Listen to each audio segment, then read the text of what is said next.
அதற்கான ஏற்பாடுகள் ஒருபுறம் நடைபெற்று வரக்கூடிய சூழலில் முதலமைச்சராக நாளை பதவியேற்பதற்கான வாய்ப்புகள் குறைவு என்று தகவல் கிடைத்திருக்கிறது. பெரும்பான்மைக்கு தேவையான 118 எம்எல்ஏக்களின் விவரத்தை விஜய் அறிவித்த பிறகு விழா நடத்த ஏற்பாடு என்று திட்டமிட்டிருப்பதாகவும் கூறப்படுகிறது. கூடுதல் விவரங்களோடு செய்தியாளர் அபினேஷ் இணைக்கிறார். அபினேஷ், விவரங்கள்.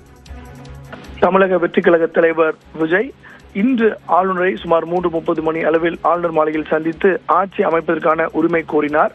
குறிப்பாக 112 பேர் மட்டுமே ஆதரவு இருக்கக்கூடிய நிலையில பெரும்பான்மைக்கான 6 இடங்கள் இன்னும் எஞ்சிருக்கக்கூடிய நிலையில ஆளுநர் அவரிடம் போதிய மெஜாரிட்டியை இன்னும் வரல அப்படிங்கிறதுனால நாளை திட்டமிட்டபடி விஜய் முதலமைச்சராக பதவியேற்றுக் கொள்வாரா அப்படிங்கிற ஒரு கேள்வி எழுந்திருக்கிறது.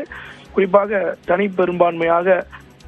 பெரும்பான்மைக்கான இடம் கிடைக்காத கூடிய நிலையில தனிப்பெரும் கட்சியாக தமிழக வெற்றி கழகம் உருவெடுத்திருக்கிறது. குறிப்பாக 108 இடங்கள் மட்டுமே அவர்கள் வசம் இருக்கக்கூடிய நிலையில கூடுதலாக